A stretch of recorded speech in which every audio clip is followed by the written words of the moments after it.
जीवन में यदि प्रसन्न रहना है, ये बात बड़े ध्यान से समझिएगा और केवल समझिएगा नहीं, इसको जीवन में उतारने का प्रयास करिएगा।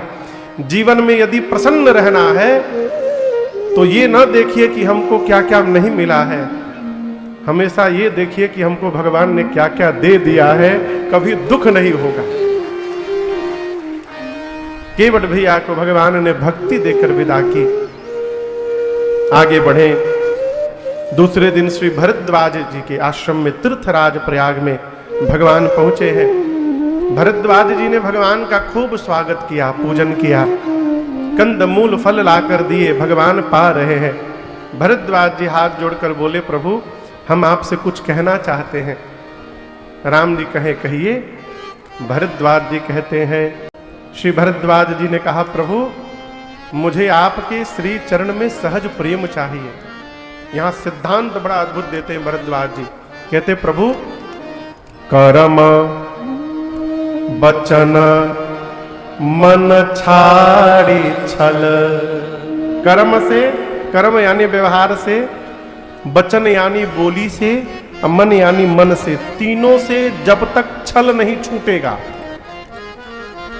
कर्म वचन मन छाड़ी छल, जब लगी जनन तुम्हार। तीनों से छल छोड़कर जीव जब तक आपका नहीं होगा, तब लगी सुख सपने हो नहीं, किए कोटि उपचार। भरद्वाज जी कहते हैं, मनुष्य करोड़ों उपाय कर ले। कितना? करोड़ों। लेकिन जब तक वचन से, मन से, कर्म से छल का त्याग नहीं करेगा, तब तक उसको सपने में भी सुख मिलने वाला नहीं है। एक अर्थ है करोड़ों उपाय, कोटि उपचार। एक दूसरा अर्थ सुनिए, भगवान के पूजा की सबसे छोटी विधि का नाम है पंचोपचार। यहां पर देवता बैठे होंगे, हैं? कहा इधर बैठे थे सरकार, अभी ब्राह्मण देवता, कर्मकांडी महात्मा। सरकार सही बोल रहा हूं ना? 5 पंचोपचार सबसे छोटी विधि है पूजा की। इतना तो नित्य करना चाहिए सबको। क्या? भगवान को स्नान करा लिया, बढ़िया वस्त्र पहना लिया, तिलक श्रृंगार कर दिया, आभूषण पहना दिया, ये उसमें नहीं आता है। अब इसके बाद पंचोपचार पूजन शुरू होगा। पहले धूप 1 हुआ, फिर दीप छोटी आरती 2 हुआ, फिर नैवेद्य भोग 3 हुआ, फिर चौथा आरती, प्रधान आरती। कितना हो गया? जोर से कहिए। अब 5वां आरती के बाद स्तुति। ये पूजन की सबसे छोटी विधि है। 5 प्रकार से। यदि आप सामर्थ्यवान हैं, बहुत ज्ञान है, तो और ऊपर बढ़िए, 10 प्रकार से 10ओपचार। और जानकारी है 16 प्रकार से षोडशोपचार। और जानकारी है 100 प्रकार से शतोपचार।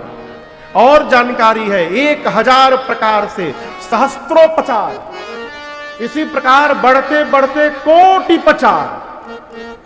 भरद्वाज जी कहते हैं 1 करोड़ प्रकार से भगवान की पूजा जीव क्यों न करे, 1 करोड़ प्रकार से।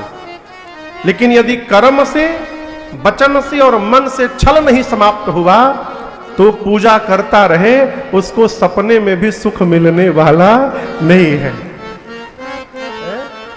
छल को त्याग करिए। राम जी स्वयं अपने मुख से कहते हैं सुंदरकांड में, सुंदरकांड की चौपाई है वो, निर्मल। राम जी कहते हैं, निर्मल मन जन सो मोहि मोहि कपट छल छेड़ न भाव। राम जी कहते हैं, जिसका मन निर्मल है वो मुझे पाया हुआ है, सो मोहि पावा। भगवान को पाने के लिए न कहीं जाने की आवश्यकता है, न कुछ करने की आवश्यकता है। केवल एक काम करिए, प्योर हो जाइए, बी प्योर, निर्मल हो जाइए। मन निर्मल हो गया तो भगवान को ढूंढना नहीं पड़ेगा, भगवान घर में दिखाई देने लगेंगे, यदि मन निर्मल हो गया तो। है? अब मन निर्मल नहीं हुआ तो राजन कितनों बढ़न टीका लगा ले, कितनों बड़की चुटिया बढ़ा ले, कथा करते रह जाएंगे लेकिन कुछ होने वाला नहीं है। मन निर्मल करिए। अब मन कैसे निर्मल होगा? केवल एक उपाय है, भगवत नाम का जप। अभी होली गया है, लेकिन आप लोग को देख के नहीं लग रहा है कि आप लोग होली खेले हैं। होली खेले थे? कौन होली खेले कि रंगे नहीं अब तक लगा हुआ है, सब छूट गया है? होली खेलने का मतलब कि 1-2 महीना ले रंग रहे। अच्छा बताओ, होली खेलने के बाद कितनी बार साबुन लगाते हैं उस दिन? एवरेज बताइए, एवरेज। 5 बार। 4-5 बार में छूट गए रहे। हम तो 2 बार में नींबू लेकर रगड़ लिए, हम खेलवे नहीं किए इस बार है? कितनी बार साबुन लगाते हैं? 10 बार। हाँ, माता जी लोग 10 बार लगाओ तो ये, लेकिन एवरेज मान के चलिए 5 बार। क्यों लगाते हैं 5 बार? जो सप्ताह में 1 बार साबुन लगाता है वो भी होली के दिन 5 बार लगाता है कम से कम। क्यों? बार बार साबुन लगाने से शरीर का मैल उतर जाता है। ठीक ना? आप समझिए, जिस प्रकार बार बार आपका मन नहीं है उसके बाद भी लगाना पड़ता है। कई बार रंग लगाते लगाते ये छिल जाता है तो परपराता है चेहरा, लेकिन उसके बाद भी हम साबुन रगड़ते हैं। क्यों? रंग उतारना है। मन हो चाहे ना हो, बार बार साबुन लगाते हैं तो मन का मैल, चेहरे का मैल उतर जाता है। उसी प्रकार मन हो चाहे ना हो, बार बार यदि भगवान का नाम जप करेंगे तो धीरे धीरे मन का मैल भी उतर जाएगा और मन निर्मल हो जाएगा। लोग कहते हैं महाराज मन नहीं लगता। नहीं लगता, उसके बाद भी जपिए। बार बार धीरे धीरे जपेंगे ना तो जैसे धीरे धीरे मैल हटेगा, मन लगना प्रारंभ होगा और एक दिन भगवत नाम में ही हम लीन हो जाएंगे। फिर काम होता रहेगा और भगवत जप भी चलता रहेगा।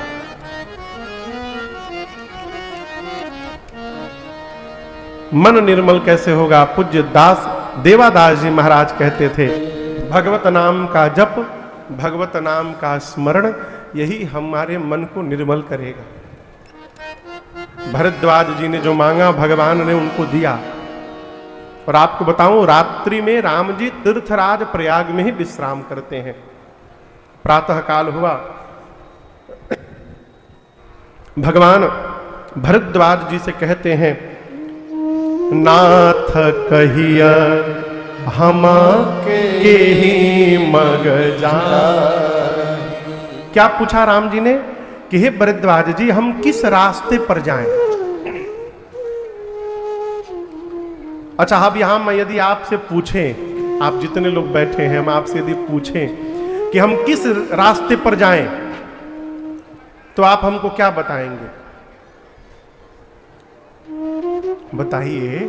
यहां से बाहर निकलिए, श्रीनाथ विहार कॉलोनी से बाहर तो मुख्य मेन सड़क है, मुख्य द्वार के बाद सड़क है ना, मेन रोड।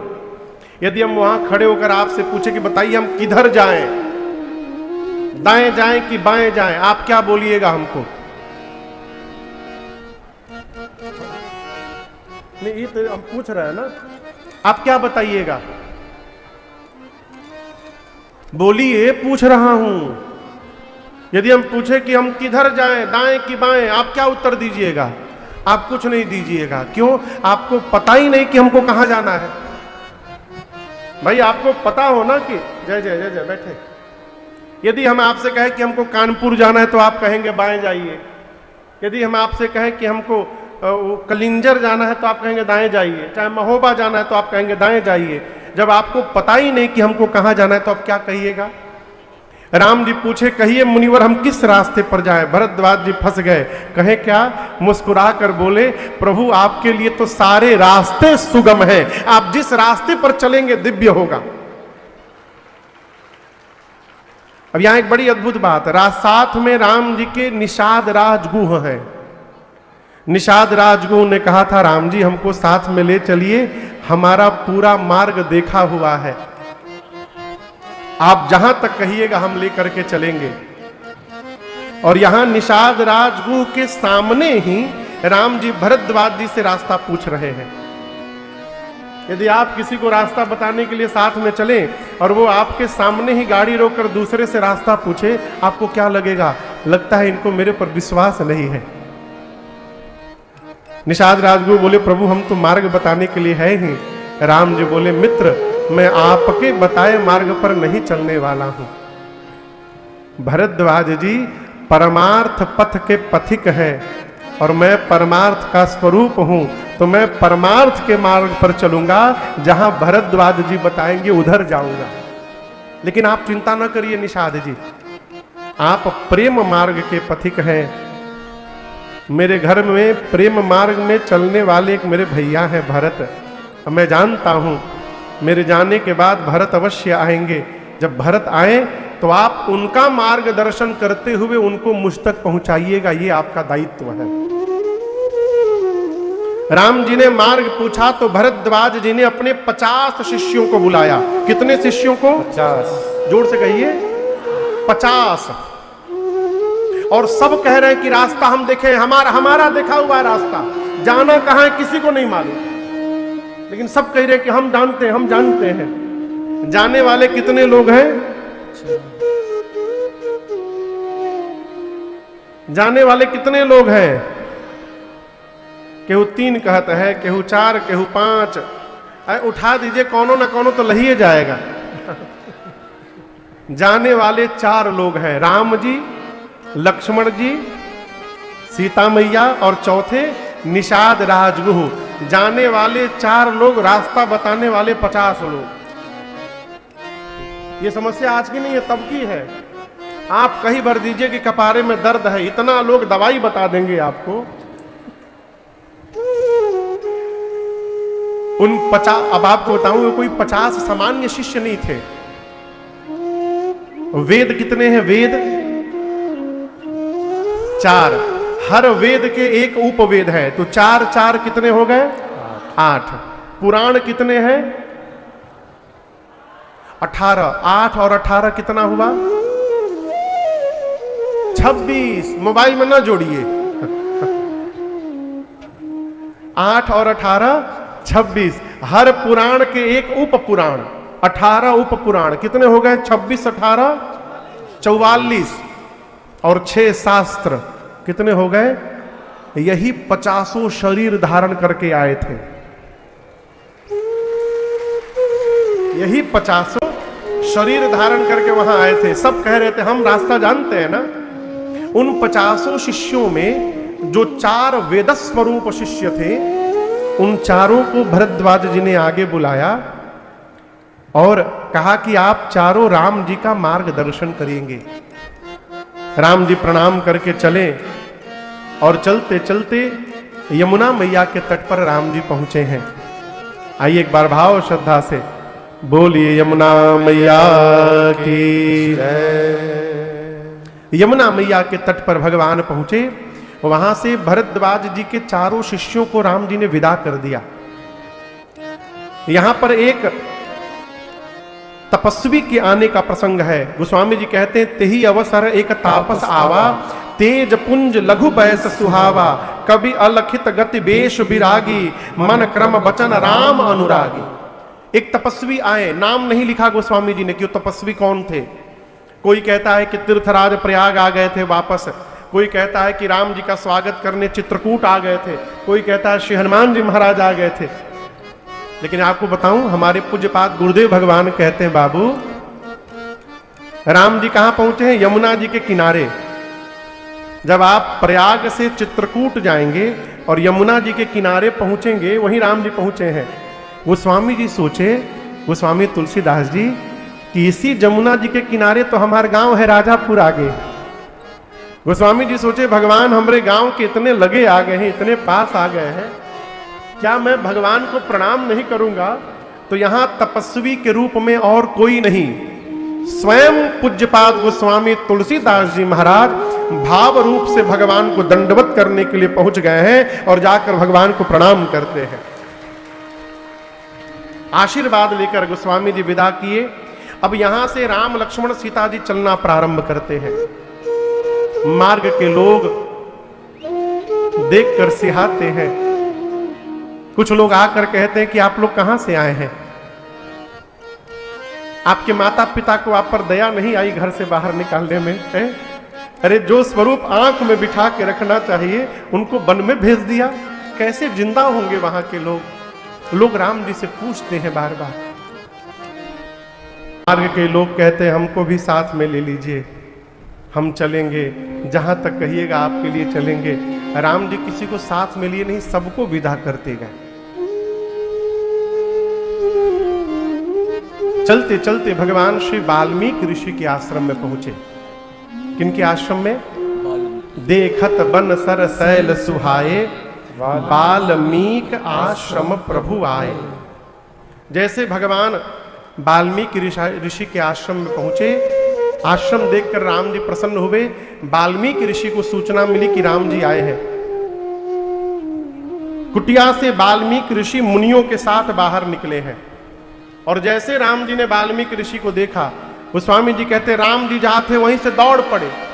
इज मुनि कहु रामा दंडवत कीन्हा, मुनि कहु रामा दंडवत कीन्हा, आशीर्वाद पितृवर देना, आशीर्वाद विप्रवर देना।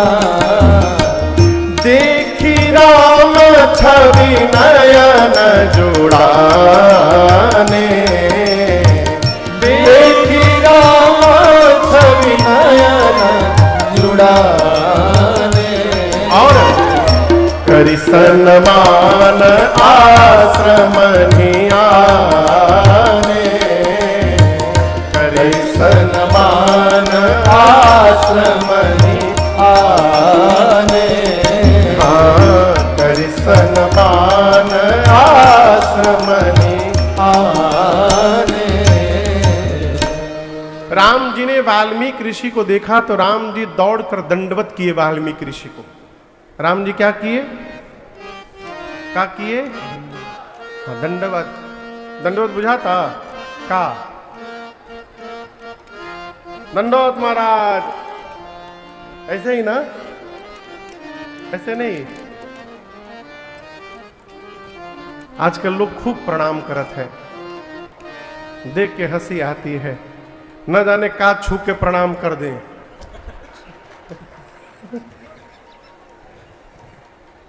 सावधानी रहत पड़त है, घुटना छू के प्रणाम कर ले, कमर छू के प्रणाम कर ले। एक लोग आए हमारे पेटवे छू के प्रणाम किए हमको, पिछले साल की घटना है।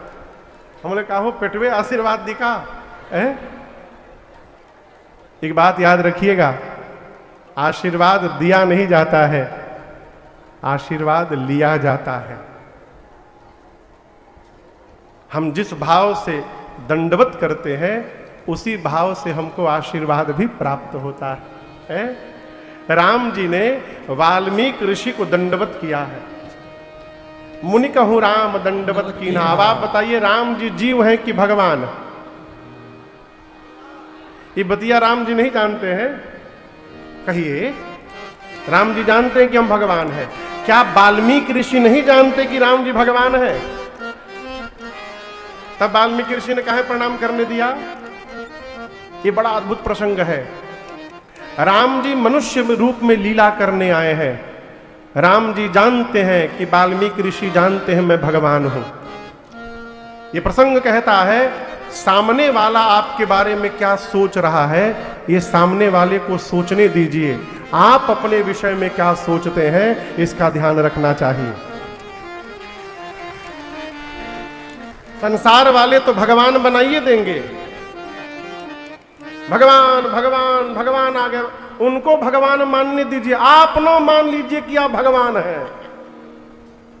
और जिस दिन से आप अपने को भगवान मान लिए उसी दिन से पतन प्रारंभ हो जाएगा। है राम जी जानते हैं कि मैं लीला करने आया हूं, तो मैं यहां एक राजपुत्र हूं, मैं एक सामान्य जीव हूं। इसलिए राम जी ने मुनि कहूं राम दंडवत कीन्हा, परिणाम में वाल्मीकि ऋषि प्रसन्न होकर आशीर्वाद विप्रवर दीना। श्री वाल्मीकि ऋषि ने रघुनाथ जी को आशीर्वाद दिया। आंख भर करके भगवान को देखा है। देखि रूप देखि राम छवि नयन, देखि राम छवि नयन जुड़ाने। सम्मान करके आश्रम में लाए, कंद मूल फल भोजन कुछ दिया, राम जी पाए। और उसके बाद सीता राम जी थोड़ी देर विश्राम करते हैं। थोड़ी देर विश्राम करने के बाद राम जी जगे और जाकर श्री वाल्मीकि ऋषि जी के पास बैठ गए। अब यहां दर्शन करिएगा, यहां पर राम जी और वाल्मीकि ऋषि हैं, लक्ष्मण जी और सीता जी नहीं है। राम जी वाल्मीकि ऋषि बैठे, कुछ चर्चा प्रारंभ हुई। वाल्मीकि ऋषि ने कहा, राम जी आप वन में क्यों आए हैं? राम जी बोले, मुनिवर आप तो त्रिकालदर्शी हैं, आप तो सब जानते हैं मैं वन में क्यों आया हूं, क्या करने आया हूं। वाल्मीकि ऋषि बोले, मैं जानता तो हूं राम जी, लेकिन मैं आपके मुख से सुनना चाहता हूं, आप वन में क्या करने आए हैं। राम जी का उत्तर दर्शन करिए। राम जी कहते हैं, मुनिवर मेरे वन में आने का एक कारण नहीं है, कई कारण है। वाल्मीकि ऋषि बोले, दो तीन हमको भी सुना दीजिए। राम जी बोले, पहला कारण मैं अपने पिताजी के वचन को पूर्ण करने आया हूं, तात वचन। दूसरा कारण पुनि मातु हित, अपने मैया का हित करने के लिए आया हूं। तीसरा कारण भाई भरत असरा। देखिए गुरुदेव, चारों भाइयों में मैं बड़ा हूं पहले से। यदि मैं राजा बन जाता तो मैं और बड़ा हो जाता, फिर मेरे भाइयों से मेरी दूरी और बढ़ जाती। इसलिए मैं राजा नहीं बना, मैं अपने छोटे भैया भरत को राजा बनाने के लिए आया हूं। जब मेरा छोटा भाई भरत राजा बनेगा तो वो और बड़े हो जाएंगे और हमारे भाई के बीच की दूरी और कम हो जाएगी, इसलिए मैं वन में आया हूं। अयोध्या की प्रजा को भरत जैसा साधु राजा प्राप्त हो जाए, इसलिए वन में आया हूं। आप देखिए ना, मेरी मां कैकेयी ने सबका भला कर दिया। वाल्मीकि ऋषि बोले, राम सबका भला तो हुआ, लेकिन आपका क्या हुआ? आप तो बन बन भटक रहे हैं, घूम रहे हैं नंगे पांव। राम जी बोले, मुनिवर मेरी मां ने मेरा जितना भला किया है उतना भला तो किसी का नहीं हुआ। वाल्मीकि ऋषि बोले, आपका क्या भला हुआ? राम जी बोले, यदि मैं वन में न आता तो आप जैसे महापुरुष के चरण का दर्शन कैसे प्राप्त करता मैं? ये मेरा सौभाग्य है। मो कहूं दरस तुम्हार प्रभु, सब मम पुण्य प्रभाव।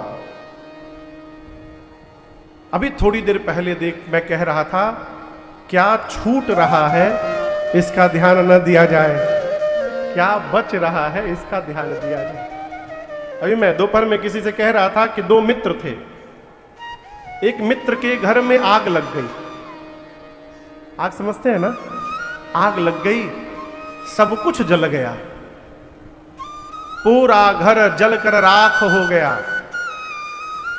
मित्र बाद में गया पूछने के लिए, पूछा क्या हुआ हो? बोले, क्या बताए मित्र, घर में आग लगने से सब कुछ जल गया। बोले, क्या क्या क्या जला है? बोले, सब जल गया, कुछ नहीं बचा। तो पूछा बचा क्या है? बोला, बस मैं बचा हूं। तो उसने मारा एक चटा। बोला, मूर्ख, फिर जला क्या है? जब तू ही बच गया तो जला क्या है? कुछ नहीं जला। सोचो सब बच जाता, अब तुम जल जाते तो फिर क्या होता? तुम बच गए हो तो जो जला है वो फिर से बन सकता है।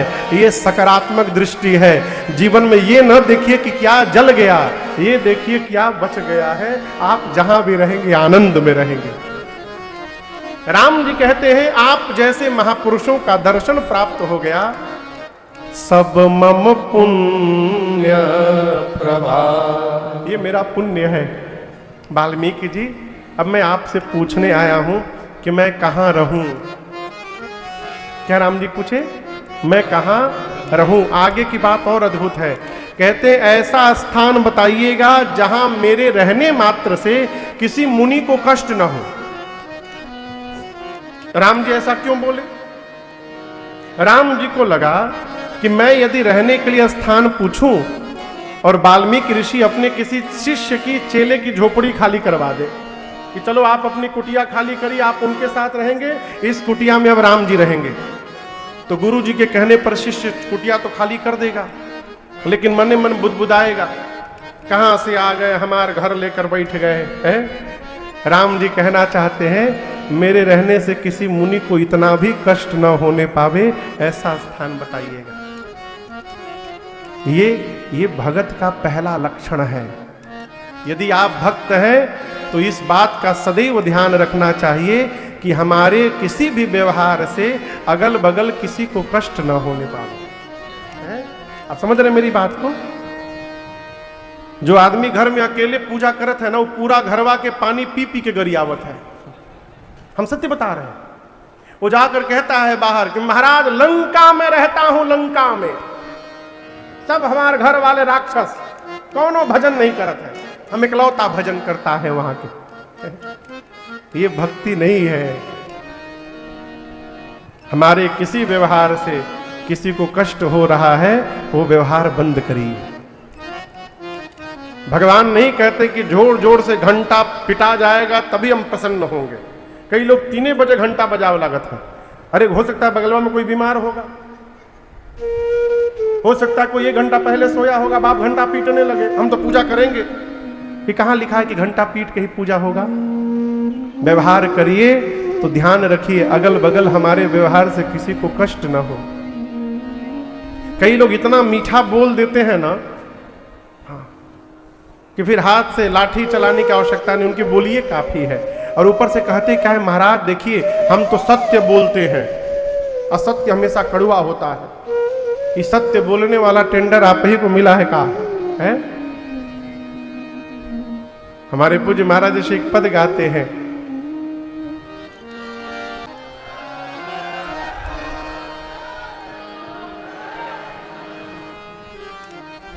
नहीं चाहिए दिल दुखाना किसी का। सावधान। राम जी कहते हैं वाल्मीकि ऋषि से, मुनिवर ऐसा स्थान बताइए जहां मेरे रहने से किसी को कष्ट न हो। वाल्मीकि ऋषि मुस्कुराए, कहे धन्य हो, साधु वचन, साधु वचन, धन्य है राम जी। क्या आपके रहने से किसी को कष्ट होगा? मैं जानता नहीं कि आप कौन हैं। राम जी पूछे, आप मुझे जानते हैं? वाल्मीकि ऋषि बोले, केवल आपको नहीं, मैं सीता जी और लक्ष्मण जी को भी जानता हूं कि ये भी कौन है।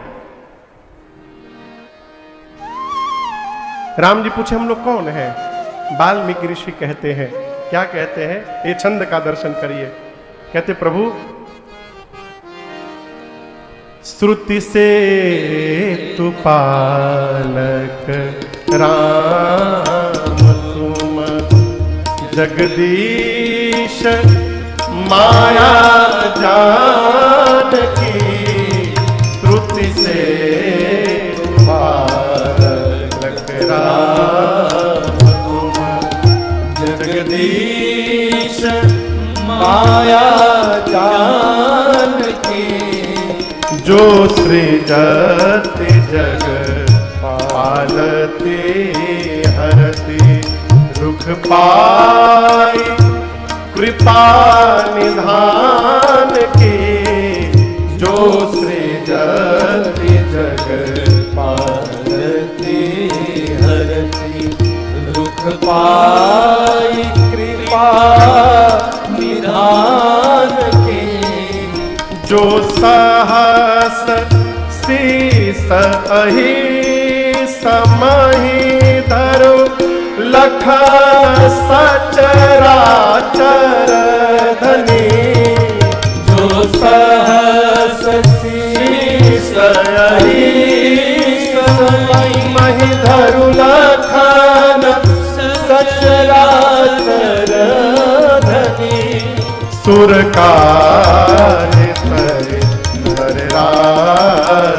तन चले दलन खल निशिचरणी, सुर काज धरी नरराज तन चले दलन खल निश्चर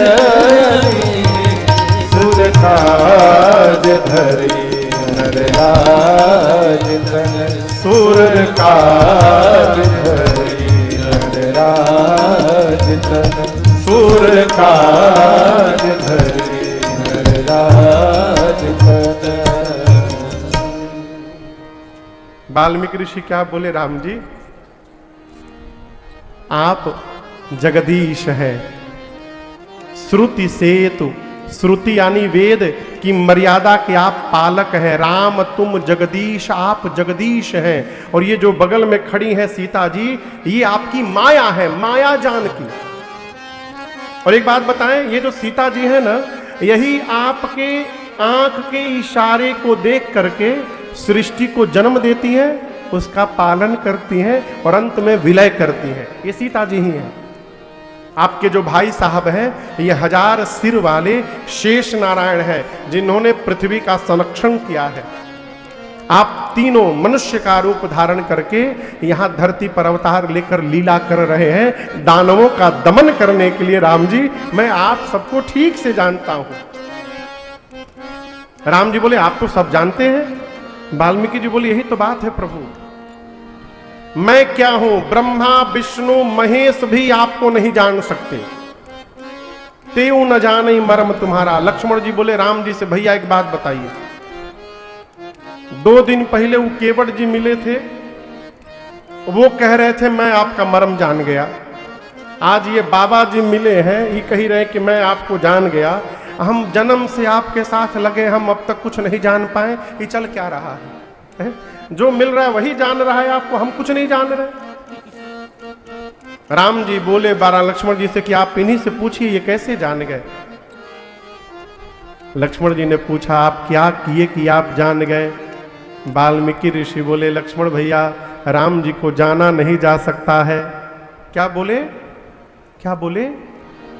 भगवान, देखिए, नाम जप करके, इस बात को बड़ी गंभीरता से सुनिएगा, नाम जप करके, पोथी पढ़ के, दर्शन करके, पूजा करके, किसी भी उपाय से भगवान को जाना नहीं जा सकता। मैं फिर कह रहा हूं, जो भी आपसे कह रहा है कि आओ आओ तुमको भगवान को जनवा दूंगा, तुरंत भागिए, ठगने के लिए बुला रहा है। भगवान को जाना ही नहीं जा सकता, कुछ भी कर लीजिए। फिर वाल्मीकि ऋषि कैसे जान गए? वाल्मीकि जी कहते, प्रभु मैं कैसे जान गया? सोई जानई जेहि देहु जनाई, जानत तुम्हारी तुम्हारी होई जाई। वाल्मीकि ऋषि कहते, राम जी आपको वही जान सकता है जिसको आप जनवाएंगे। आप बात समझ रहे हैं मेरी? भगवान को कौन जान सकता है? जिसको भगवान अपनी ओर से जनवा देंगे। हम प्रयास करके भगवान को जानने में सक्षम नहीं है। कोई भी उपाय कर लीजिए, तो जौन काम अपने हाथ में नहीं है उसमें क्यों दिमाग लगाना है? इसलिए कथा कहती है, भगवान को जानने का प्रयास न करिए, भगवान को मानने का प्रयास करिए। क्या करने का प्रयास करें? हम लोग जब पढ़ते थे तो मैथमेटिक्स में जिस प्रश्न का उत्तर नहीं मालूम रहता था, पहले मान लेते थे। आप लोग भी पढ़े होंगे, माना संख्या x है, एज्यूम कर लेते थे, क है, मानते थे ना। मान करके सॉल्व करते थे तो अंत में पता चलता था कि x की वैल्यू क्या है। पहले माने तब जाने। उसी प्रकार भगवान को जान नहीं सकते हैं, मान करके व्यवहार करते रहिए। एक दिन भगवान की कृपा बरसेगी और ये मानना ही जानने में परिवर्तित हो जाएगा। कई लोग कहते महाराज हम कैसे मान लें? अरे आपका आपके बाबूजी मानेंगे, आप कहाँ है? कहो आज नहीं मानेंगे कल मांगे, जहां जाइएगा वहीं पाइएगा। इस तरह के लोग होते हैं संसार में, हमेशा निगेटिव बात करने वाले। जहां जाइएगा 2-4 तो मिल ही जाएंगे। एक ढूंढिए 1000 मिलेंगे, ना ढूंढिएगा तो भी 2-4 मिलेंगे। कहो, एक एक थोड़ी कड़वी बात है, बोले अजीत बाबू, थोड़ी कड़वी है, बोलूं? बुरा न मानिएगा, किसी को भी नहीं मालूम कि मेरे बाबूजी कौन हैं। यहां जितने लोग बैठे हैं, किसी को ये नहीं पता कि मेरे पिता कौन हैं। बुरा न मानिएगा। हमारी माँ जिसको कहती है कि ये तुम्हारे पिता हैं, हम जीवन भर उनको पिता बोलते हैं। पिता का परिचय माँ बताती है ना कि ये तुम्हारे पिताजी हैं, हम उनको पिताजी बोलते हैं। उसी प्रकार वेद पुराण हमारी माँ है, अब वो कहते हैं कि भगवान हमारे पिता हैं, तो उनको मानना पड़ेगा, मानना पड़ेगा। हमारे श्रीधाम अयोध्या में एक महात्मा थे, अद्भुत महात्मा। आपको बताएं भैया, अब तो नहीं रहे, वो सरकार हमेशा गमछा ले करके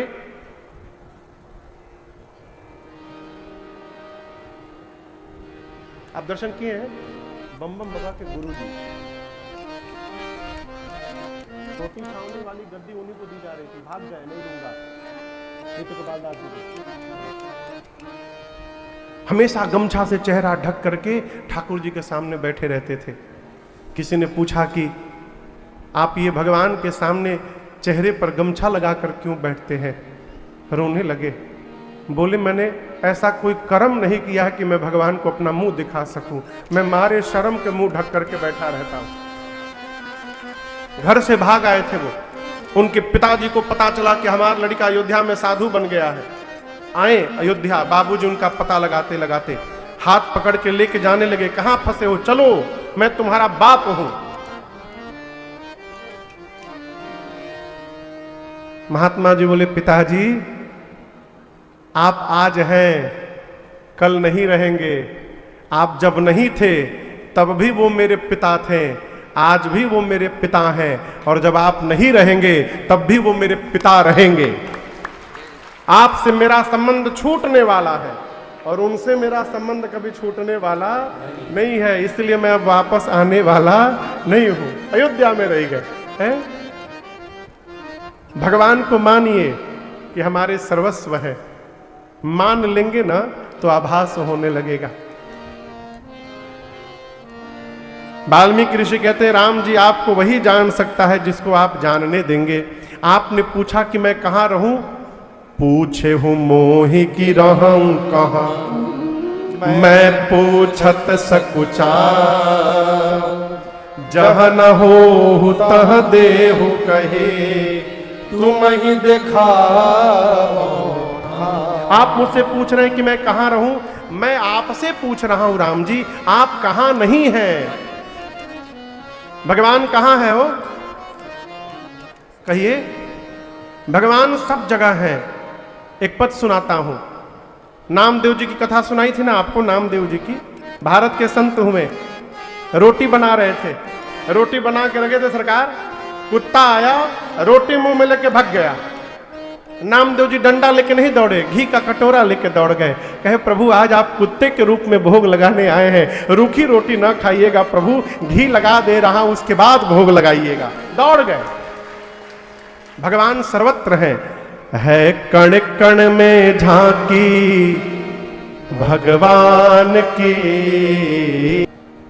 है कण कण में झांकी भगवान की, किसी सूझ वाली आँख ने पहचान की। प्रेम होगा ना तो सर्वत्र भगवान दिखाई पड़ेंगे। कहते हैं ना, सिया राम मैं सब जग जानी, करो प्रणाम जोरी जुग पानी। है हमारी एक माँ है, अमेरिका में रहती हैं। अब तो अमेरिका के बगल में एक दूसरा देश है कोस्टा रिका, वहां शिफ्ट हो गए हैं लोग 2 साल पहले। स्वामी जी जो है वो अमेरिकन है, अंग्रेज, और जो माँ है वो भारत की आसाम की है, बंगाली है माँ। उनको लोग श्री माँ कहते हैं, पूरी दुनिया श्री माँ कहती है। और आपको बताऊं, मेरा परम सौभाग्य, मेरे बचपन का 4 साल उनकी गोद में बीता है। 4 साल है? अब आप सोचोगे हम अमेरिका थोड़ी चले गए, तो अमेरिका नहीं गए थे, कलकत्ता में ही। स्वामी जी अंग्रेज हैं, अमेरिकन हैं, उनका नाम है स्वामी सत्यानंद सरस्वती। 70 के दशक में प्रारंभ में 71-72 में, सन 1971-72 में वो भारत घूमने आए थे अजीत बाबू। तो घूमते घूमते अमृतसर स्वर्ण मंदिर में बैठे थे, देखे कि जो आ रहा है कि सामने वाले का पांव छू के प्रणाम कर रहा है, गले लगा रहा है। इस दृश्य ने उनकी सोच को परिवर्तित कर दिया। सोचने लगे ये कौन सा देश है जहां मनुष्य मनुष्य को इतना प्रेम करता है। और ऐसा परिवर्तित हुआ हृदय कि वो अमेरिका गए ही नहीं, फक्कड़ बन गए। वहां से चले गए हरिद्वार, हरिद्वार से ऋषिकेश, वहां एक पेड़ के नीचे रहते थे खुले में, हिंदी सीखे, संस्कृत सीखे, और उसके बाद ऊपर हिमालय में जाकर और दुर्गा सतचंडी पर साधना की उन्होंने 12 साल। शतचंडी है ना पाठ, दुर्गा चंडी पाठ, चंडी पाठ पर उन्होंने 12 वर्ष हिमालय में साधना की। साधना करके बंगाल आए, कलकत्ता, और वहां एक दक्षिणेश्वर काली मंदिर है कलकत्ता में। उसी मंदिर, काली मंदिर के थोड़े दूर एक मास्टर साहब थे, बंगाली मास्टर साहब। उन्हीं के घर में एक कमरे में रहने लगे स्वामी जी। उस समय हम लोग रेलवे क्वार्टर में रहते थे, भाड़े पर रहते थे। पहले की बात है, ये 82-83 की बात है सन। तो 2 कमरा था हम लोग के पास, एक बहुत बड़ा रूम, उसी में सब लोग रहते थे। एक बगल रूम खाली रहता था, उसमें कोई ना कोई अनुष्ठान, कोई ना कोई आया रहता था घर में, वो लोग रहते थे। हम लोग जहां रहते थे वहां से 1 किलोमीटर दूर एक स्थान है बेलगछिया, हावड़ा में। वहां अंदर गली के अंदर एक काली मंदिर में ये माँ रहती थी, श्री माँ जिनको मैं कह रहा हूं, वो काली मंदिर में रहती थी। एक दिन माँ अपने भक्तों को बोली कि चलो अंग्रेज का बच्चा आ गया है, उससे मिल कर आते हैं। कोई परिचय नहीं, कोई अता पता नहीं। लोग बोले कौन अंग्रेज का बच्चा आ गया है। माँ लेकर गई सीधे दक्षिणेश्वर काली मास्टर साहब के घर। तो पहले दरवाजे में वो लोहे का चेन लगा रहता था, याद है, उसको फंसा के ताला लगाते थे, सिक्कड़। माँ जाके वो सिक्कड़ बजाई, तो भीतर से स्वामी जी साधना में बैठे थे, भंग हुआ। गोरा अंग्रेज, गोरा शरीर, क्रोध के कारण चेहरा लाल, तमतमाते आए बाहर, मां पर बरस पड़े। कौन हो तुम, मेरा पूजा तोड़ने आ गई। मां बोली अच्छा तुम्हारा पूजा टूट गया। यहां क्या बोलते हो, अड़हुल के फूल को, जो मां को चढ़ाया जाता है, लाल वाला फूल, जावा फूल, जवा का फूल, वो गुड़हल, हाँ हमारे यहाँ अड़हुल कहते हैं, गुड़हल का फूल। वही फूल रखी थी मां, स्वामी जी के सिर पे रखी और रख करके मां वापस चली गई बेलगछिया। अब स्वामी जी अब रात को सोए तो उनको केवल माई दिखाई पड़े, माई के भीतर काली माई दिखाई पड़े। किसी तरह रात बिताए, सवेरे अपना झोरा ओरा उठाए, अब बेलगछिया खोजते निकल पड़े, बेलगछिया काली मंदिर। तो एक बेलगछिया दमदम एयरपोर्ट के पास है कलकत्ता में। बस पकड़ के वहां चले गए, काली मंदिर ढूंढते रहे। दोपहर बीत गया, किसी ने कहा एक काम करिए, एक बेलगछिया हावड़ा है वहां जाइए। तो बस पकड़ के जैसे बस स्टैंड पर उतरे, मां ने अपने भक्तों से कहा कि जाओ वो अंग्रेज का बच्चा आ गया, उसको पकड़ के लाओ। लोग गए, स्वामी जी को लेकर मां के पास गए, और उस दिन स्वामी जी जो मां के पांव में गिरे, आज तक मां से अलग नहीं हुए, आज तक। जाकर बोले मां क्षमा कर दो, मां क्षमा कर दो मां, हम तो तुम्हारा बच्चा है, हम तुमको पहचान नहीं पाया मां। तो मां अब बोली कि हम आपके साथ ही रहेंगे। अब मां को अकेले रहती थी, अब स्वामी जी आगे तो वहां दिक्कत होने लगी। तो किसी से बोली कि कोई कमरा मिल सकता है क्या हम लोग के रहने के लिए। तो जिससे मां ने कहा वो मेरे पिताजी को जानते थे। वो बोले तिवारी जी हैं, भगत हैं, पदयात्री हैं, उनके पास एक कमरा है। तो बाबूजी के पास सूचना आई, बाबूजी ने बुला लिया। तो स्वामी जी मां आ गए घर में, और 4 साल हम लोग साथ में रहे। मेरा बचपन गोद में बीता उनको। और उसके बाद स्वामी जी मां को लेकर अमेरिका आ गए, वहां पर देवी मंदिर की स्थापना की। विशाल, आप में से कोई गया हो तो जानता होगा, वहां कैलिफोर्निया में एक नापा वैली है। नापा वैली में पहाड़ खरीद के और उसके ऊपर देवी मंदिर आश्रम बनाए स्वामी जी। आप लोग मिले हैं ना? उत्तम मिले हैं, आप नहीं मिले, उत्तम मिले हैं। साल में एक बार भारत आते हैं लोग, बहुत प्रेम करते हैं हम लोग को, हमसे अधिक विनय को प्रेम करते हैं। इनको त्रिलोचन नाम दिए हैं स्वामी जी और माँ है। अभी भारत में ही है, आसाम में, अभी भारत में ही है स्वामी जी। तो एक बार हम लोग काशी में बैठे थे, स्वामी जी के साथ मैं था, विनय भी थे। भोर में हम लोग यज्ञ किए गंगा जी के किनारे। उसके बाद मैंने देखा, ठंड का समय था, श्री मां प्रसाद ले करके गाय के मुख में, नंदी के मुख में, कुत्ते के मुख में हाथ डाल डाल के प्रसाद खिला रही हैं। मैं पूछा, मां आप ये क्या कर रही हैं? तो बोली, बेटा जब जब तुम सत्कर्म करते हो तो तुम्हारे उस सत्कर्म में भगवान किसी न किसी रूप में आ जाते हैं, आते ही आते हैं। हमारे पास तो इतना सामर्थ्य नहीं है कि हम उनको पहचान सके, इसलिए उस समय जो भी हमारे आसपास रहता है मैं सबको प्रसाद खिलाती हूं। इसी बहाने भगवान का स्पर्श तो हो जाएगा हमको है? भगवान सर्वत्र है। वाल्मीकि ऋषि ने कहा, राम जी आप पूछ रहे मैं कहां रहूं, मैं पूछता हूं आप कहां नहीं है। राम जी मुस्कुराए। वाल्मीकि जी ने कहते, प्रभु मैं आपको रहने के लिए 14 स्थान बताता हूं। कितने स्थान? 14। जोर से कहिए, 14। इन्हीं 14 स्थान में जहां मन करे आप जाकर रहिए। पहला स्थान दर्शन करिए। वाल्मीकि जी कहते हैं, जिनके श्रवण समुद्र समाना, कथा तुम्हारी सुभग सरिनाना। जिनके श्रवण समुद्र समाना, कथा तुम्हारी सुभग सरिनाना। भरही निरंतर होई न पूरे, तिनके ही तुम कहो गृह दूरे।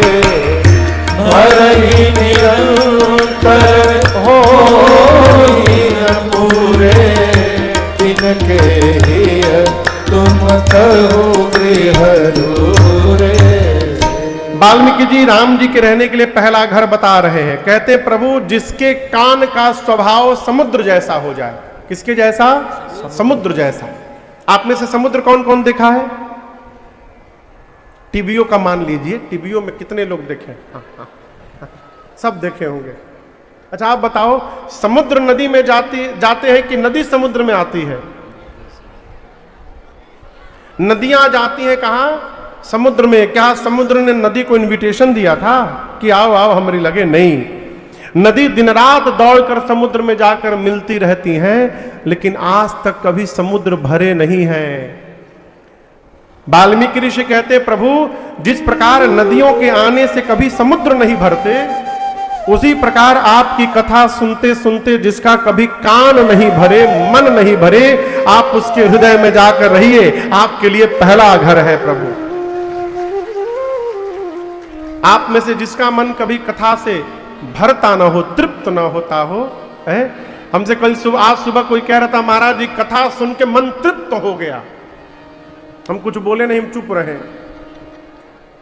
यदि तृप्त हो गया इसका मतलब आपने कथा सुनी ही नहीं। ये कथा जितना सुनते जाइएगा प्यास उतनी बढ़ती जाएगी। ये कथा कभी तृप्त करने वाली नहीं है, है? पहला घर है। दूसरा घर वाल्मीकि जी ने कहा, लोचन चातक जिन करि राखे, लोचन चातक जिन करि राखे। रहहि तरस जलधर अभिलाखे। रहहि तरस जलधर अभिलाखे। निदरहि सरित सिंधु सरभारे। वितरई सरित सिंधु सरधारे, रूप बिंदु जल होहि सुखारे, रूप बिंदु जल होहि सुखारे, तिनके हृदय सदन सुखदायक, तिनके हृदय सदन सुखदायक, बसहु बंधु सिय सह रघुनायक, बसहु बंधु सिय सह रघुनायक, बसहु बंधु सिय सह रघुनायक, बसहु बंधु सिय सह रघुनायक। एक पक्षी है जिसका नाम है चातक। क्या नाम है? हाँ। मैंने पढ़ा है ऐसा चातक के विषय में कि चातक पक्षी स्वाति नक्षत्र में जब बादल जल गिराते हैं तो केवल उसी जल का पान करते हैं। कोई कितनी भी बड़ी पवित्र नदी क्यों ना हो, चातक उसका जल मुख में नहीं डालता। वाल्मीकि जी कहते प्रभु जिस प्रकार चातक स्वाति के बूंद के लिए ललायित रहता है, उसी प्रकार जिसकी आंखें चातक बन जाए और आपका स्वरूप स्वाति का बूंद बन जाए, अर्थात प्रभु जिसकी आंखें आपको देखने के लिए बेचैन रहे, आप उसके हृदय में अकेले न रहिएगा, वहां लक्ष्मण जी और सीता जी के साथ जाके रहिएगा, आपके लिए दूसरा घर है। आंखें भगवान को ढूंढे केवल है। हमारे घर एक महात्मा जी आते थे, अब वो नहीं रहे। प्रातः स्मरणीय परम पूज्य जगत गुरु रामानुजाचार्य पूज्य स्वामी श्री हरि नारायणाचार्य जी महाराज, अद्भुत विभूति, बहुत क्रोधी महात्मा, बाप रे बाप, वो क्रोधी आप सोच नहीं सकते। भोजन बनता था, इतना बर्तन जूठा होता था, हम लोग छोटे थे, हमारे एक मुक्का, चल धो सारा बर्तन। जी गुरु जी, अब बैठ के हम सब बर्तन धोए, तौलिया के पीछे से फिर से धोते थे। लेकिन आपको बताऊं, वो महात्मा जी हमेशा आंख से आंसू निकलता रहता था और एक ही बात कहते थे, अरे अखिया, ऐसे ऐसे हिलते थे बैठ के, अरे अखिया हरि दर्शन की प्यासी, यही गाते थे और रोते थे। आंखें भगवान को देखने के लिए ललायित रहे। हे राघव जी, वहां आप और सीता जी और लक्ष्मण जी जाकर तीनों वास करिए, आपके लिए तीसरा स्थान, दूसरा स्थान। पहला स्थान क्या हुआ? कान। दूसरा स्थान आंख। अब तीसरे स्थान में जिह्वा। जस तुम्हार मानस विमल हंसिन जीहा जास, मुक्ता लगुन गन चुनई राम बसहु गोस्वामी वाल्मीकि जी कहते हैं प्रभु मान सरोवर आप में से कोई गया है? मान कैलाश मान सरोवर। एक बाबूजी उधर गए हैं पूरे भीड़ में, हम वहीं नहीं गए हैं, लेकिन मेरी इच्छा है एक बार वहां राम कथा गाने की। अब जब रघुनाथ जी बाबा कृपा करेंगे, कहो बाबा कृपा करेंगे जरूर, इतना तो विश्वास है, कर ही रहे हैं, कहो। मान सरोवर एक सरोवर है, कहते हैं लोग कि वहां पर हंस मिलते हैं,